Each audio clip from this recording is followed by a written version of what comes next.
Ils reprirent encore une fois leur route, suivant la piste jusqu'au village des deux jeunes hommes, Amou le barbu et son ami Amou le voleur.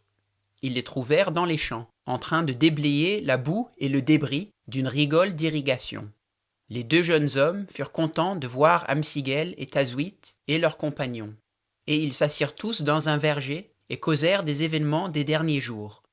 Puis le forgeron prit la parole. « Mes amis, nous avons entendu dire que vous vous appelez tous les deux Amou, mais nous ne pouvons pas savoir lequel de vous deux est Amou le barbu, parce que vous n'avez ni l'un ni l'autre la barbe. » Tout le monde rit.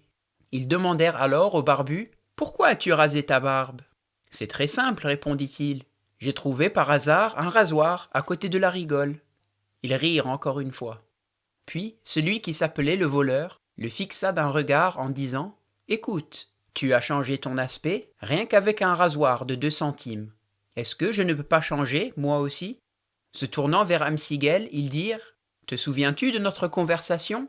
Nous avons demandé s'il était possible pour une mauvaise personne de devenir bonne, aux yeux de Dieu et d'autrui. » Alors ils regardèrent tous Fidèle pour voir s'ils savaient la réponse. Il dit aux jeunes, nommés tous deux Amou, « Mes amis, lorsque nous sommes arrivés ici, nous vous avons trouvés en train de déblayer la rigole. Dites-moi, d'où provient cette eau? Coule-t-elle à partir d'une source ou d'une rivière? » « À partir d'une source, répliquèrent-ils. Bon, et quand l'eau coule de la source, comment est-elle? Elle est pure et propre et douce, dirent-ils. Dans ce cas-là, d'où provient la boue et le débris? Demanda-t-il. Ça tombe tout simplement là-dedans, répondirent-ils, chaque fois que des enfants ou des animaux marchent près de la rigole. Fidèle leur dit alors, voyez-vous, cette eau sort de la source parfaitement pure, mais plus elle avance, plus elle devient boueuse, à cause des saletés et des ordures qui tombent dedans, jusqu'à ce qu'elle atteigne finalement la plaine, où elle expire parmi les cailloux et le sable, et disparaît complètement. C'est juste, approuvèrent-ils. Écoutez donc, dit-il, que je vous montre ce que cela signifie, car c'est comme ça que se passent les choses pour nous tous. À la naissance, le cœur d'une personne est propre et son esprit est innocent. Mais à partir de ce point-là, on est sur le déclin, se frayant un chemin parmi les ruses malhonnêtes et les stratagèmes diaboliques de ce monde, avant de devenir vieux et faible et finalement mourir. Car tant qu'on est dans le monde, les saletés vous tombent dessus et vous rendent de plus en plus crasseux.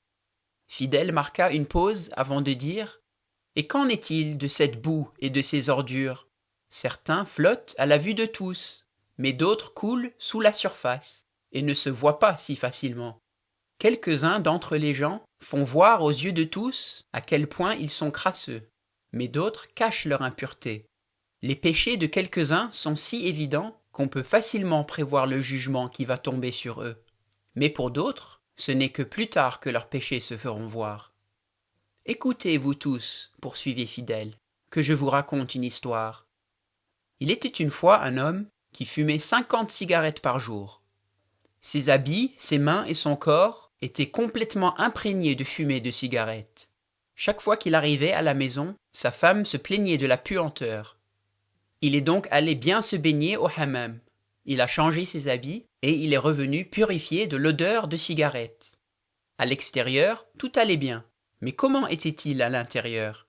Qu'en était-il de cette fumée qui était rentrée au-dedans de lui? La fumée qui avait gâché ses poumons, voici qu'elle était en train de le tuer. Et l'homme se trouve exactement dans cet état-là. Il peut laver sa peau, il peut laver ses habits, mais son cœur est plein de toutes sortes de mal. Et comment le rendre propre? Ô fidèle, vous savez exactement comment nous sommes, dit l'autre Amou.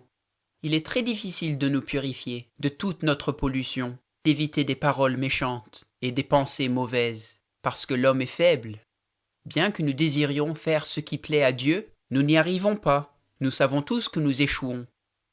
Mais est-il possible pour une mauvaise personne de devenir bonne aux yeux de Dieu et de l'homme? Demanda le voleur.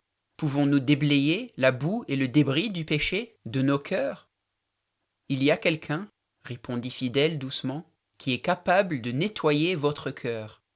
Il sait enlever toute l'impureté et la méchanceté pour remplir ton cœur de l'esprit d'amour et de paix.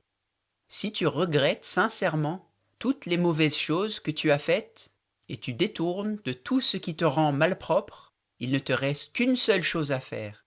« Qu'est-ce que c'est, monsieur » demanda le voleur.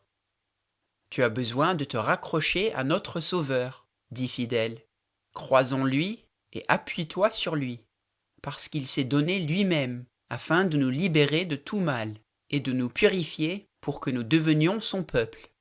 Ainsi tu peux commencer une nouvelle vie, et Dieu te pardonnera et oubliera volontiers ce que tu as fait dans le passé.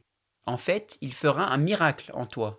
Il te rendra propre depuis l'intérieur et remplira ton cœur de la beauté et de la bonté du paradis. » Il réfléchissait lorsque Fidèle enchaîna. « Mais n'oubliez pas comment les femmes trient les lentilles jour après jour et enlèvent les gravillons et les graines de mauvaises herbes. Si tu commences une nouvelle vie, Dieu t'aidera tous les jours à trier le mal au-dedans de toi, que ce soit des paroles, des actions ou des pensées. Il t'aidera à éliminer les paroles méchantes, de la conversation honnête, et d'enlever les mensonges du discours sincère. Il t'aidera à éviter tout ce qui pourrait t'attirer vers des actions diaboliques, et il t'éloignera de ceux qui se sont habitués aux grossièretés de ce monde. Il sera avec toi, celui qui sait te sauver de tout ce qui pollue le cœur de l'homme. Crois en lui, raccroche-toi à lui, appuie-toi sur lui. Si tu fais ceci, tu seras toujours bon aux yeux de Dieu. » « Mais comment être bon aux yeux de l'homme » demanda le voleur.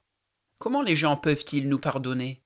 Ils ne peuvent jamais oublier ce que nous avons fait dans le passé. »« Nous ne voyons plus les gens, » répondit Fidèle, « comme les autres les voient. Car nous savons que, si quelqu'un a commencé une nouvelle vie, alors Dieu l'a transformé. Toutes les anciennes choses sont parties, et il s'est renouvelé, parce que Dieu a fait la paix avec lui par notre Sauveur. Dieu ne compte plus ses péchés. Celui qui s'est renouvelé sera accepté chez nous, tout comme il l'a été par Dieu. Nous l'aimerons et l'apprécierons, et nous ne penserons plus jamais au passé. Si quelqu'un était voleur, nous ne l'appellerons plus un voleur, car nous devons oublier ce qu'il a fait dans le passé. »«